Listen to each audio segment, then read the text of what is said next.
ఇవాళ అసలు అసెంబ్లీలో బీఏసీలో చర్చ కాకుండా అజెండా సెట్ చేయడం అనేది చాలా చాలా బాధాకరం అని చెప్పి సందర్భంగా తెలియజేస్తా ఉన్నాను. ఇలా అజెండా సెట్ చేసి ఇలా టూరిజం మీద పెట్టిండ్రు. టూరిజం కాదు, ఇలా పెట్టాల్సింది లగచర్ల ఉన్న రైతుల మీద ఇవాళ చర్చ పెట్టాల్సిన అవసరం ఉన్నది. ఎందుకంటే ఇలా లగచర్ల రైతులందరూ కూడా ఇలా రేవంత్ రెడ్డి గారికి ఓటేసిన పాపాన ఇలా వాళ్ళకి ఇచ్చిన రిటర్న్ గిఫ్ట్ ఏంటంటే జైల్లో వేసి వాళ్ళకి సంఖ్యలు చేతికి వేసిన రైతులకి చేతిలో వేసిన రిటర్న్ గిఫ్ట్ ఇచ్చిండని కూడా ఈ సందర్భంగా మీ అందరు కూడా తెలియజేస్తా ఉన్నాను.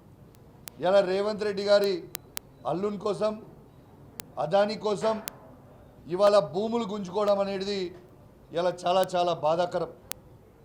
ఇలా నేను ఒక్కటే అడుగుతా ఉన్నాను, ఇలా రైతులు ఏమి తప్పు చేసిండ్రు?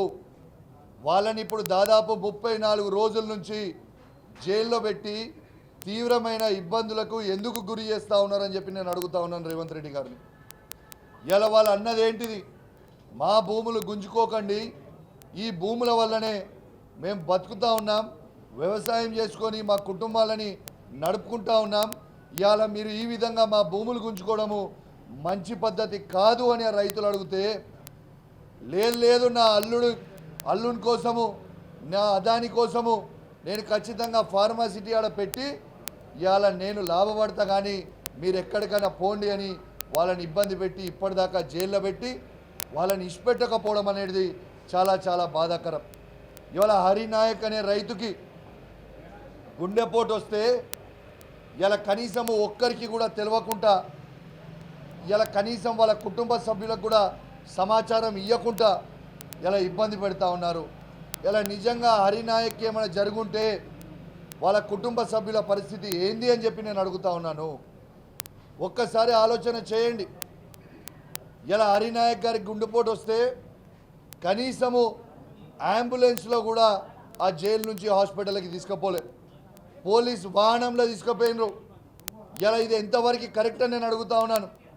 పశువులని తీసుకుపోయినట్టు రైతులకి చేళ్లు కట్టి తీసుకుపోయిన వీడియో యావత్ తెలంగాణ ప్రజలందరూ కూడా చూసింది కూడా మీ అందరు కూడా చూస్తూ ఉన్నారు.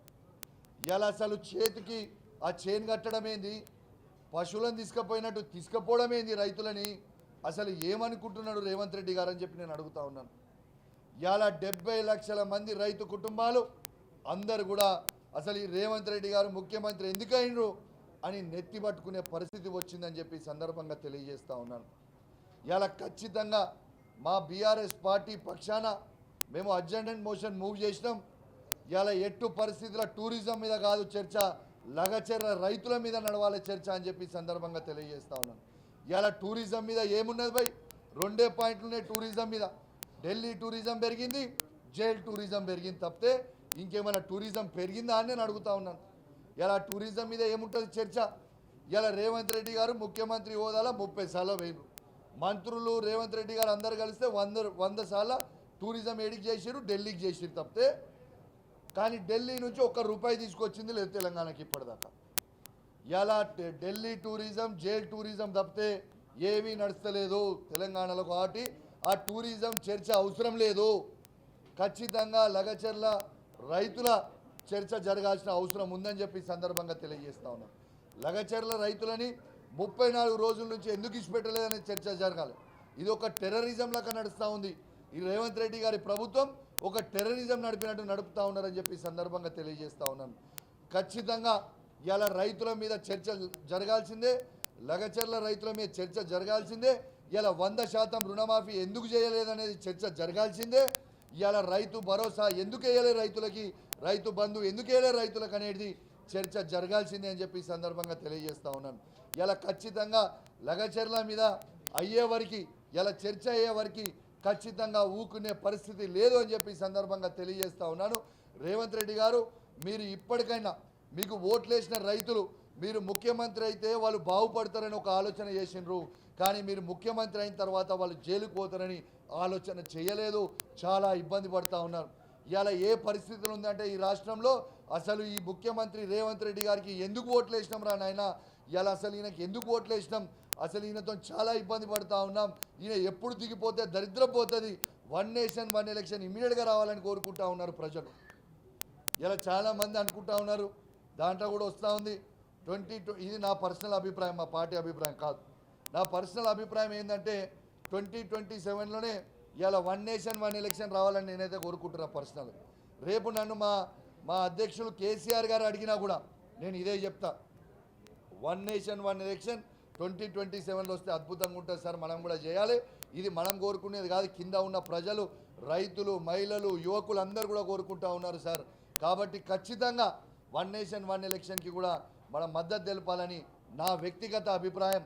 నేను ఇవాళ కేసీఆర్ గారికి కూడా రేపు చెప్తా, ఇలా మీడియా ద్వారా మీతో కూడా చెప్తా ఉన్నానని చెప్పి ఈ సందర్భంగా తెలియజేస్తూ మరొక్కసారి రేవంత్ రెడ్డి గారికి విజ్ఞప్తి చేస్తూ ఉన్నాను, దయచేసి మన లగచర్లో ఉన్న రైతులందరినీ కూడా ఇబ్బంది పెట్టకుండా వాళ్ళని ఎన్ని రోజులు లోపల పెట్టి జైల్లో పెట్టి ఇబ్బంది పెడతావు.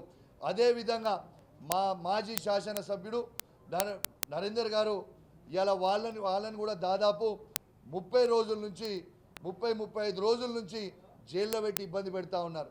ఖచ్చితంగా నేను చెప్తా ఉన్నా రేవంత్ రెడ్డి గారు, రేపు నరేందర్ రెడ్డి గారి చేతిలో మీరు మరొకసారి చిత్తు కూడా కొడతారు మిమ్మల్ని కొడంగల్లో, ఇది మాత్రం ఖాయం అని తెలియజేస్తూ మీరు చేస్తున్న అరాచక పాలనని అందరూ కూడా యావత్ తెలంగాణ ప్రజలందరూ కూడా గమనిస్తూ ఉన్నారు.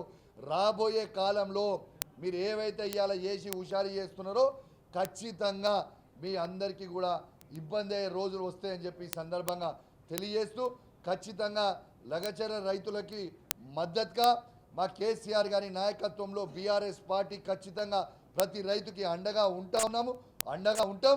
ఇలా అసెంబ్లీలో దాని గురించి చర్చ అయిన తర్వాతనే ఏదన్నా నడవాలి తప్పితే ఈ చర్చలు పెట్టి ఈ వీరిజంలు పెడితే మేము ఊకోమని చెప్పి ఈ సందర్భంగా తెలియజేస్తూ సెలవు తీసుకుంటా ఉన్నాను. జై తెలంగాణ, జై కేసీఆర్.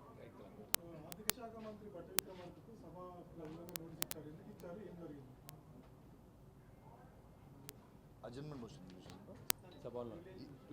ప్రివిలేజ్ మోషన్ కదా, ఎందుకంటే ఫైనాన్స్ మినిస్టర్ అయ్యుండి రిపీటెడ్గా తప్పు సంకేతాలు తెలంగాణ ప్రజలకు పంపిస్తూ ఉన్నారు. ఉన్న అప్పుల కంటే ఎక్కువ బట్టి విక్రమార్క గారు స్వంతగా కల్పించుకొని రిపీటెడ్గా మన తెలంగాణ రాష్ట్రాన్ని కిందికి చూపెట్టే ప్రయత్నం చేస్తున్నారు. కాబట్టి మా తెలంగాణ రాష్ట్ర ప్రజల వైపు నుండి దేశానికి కూడా మేము చూపెట్టదలుచుకున్నాం కాబట్టి వారి మీద ఇవాళ ప్రివిలేజ్ మోషన్ చేయడం జరిగింది. ఉన్న అప్పుల కంటే ఎక్కువ అప్పులు చూపెట్టడము ప్రతిసారి దానివల్ల ఏం జరుగుతూ ఉందంటే తెలంగాణ సమాజాన్ని ఈ మధ్య మీరు చూస్తూ ఉంటే ఏ ఒక్క ఇన్వెస్టర్ కూడా తెలంగాణకు రావట్లేదు. గత 10 ఏళ్లలో ఇన్వెస్టర్లందరికీ కూడా తెలంగాణ రెడ్ కార్పెట్ వేస్తే వీళ్ళు ఇప్పుడు వచ్చిన తర్వాత మిగతా ఇన్వెస్టర్లు రాకుండా కేవలం అదాని గారికి రెడ్ కార్పెట్ వేస్తూ ఉన్నారు. అందుకొరకే వారు చెప్పే విషయాలు తప్పు అని చెప్పేసి వారి మీద ప్రివిలేజ్ మోషన్ చేయడం జరిగింది.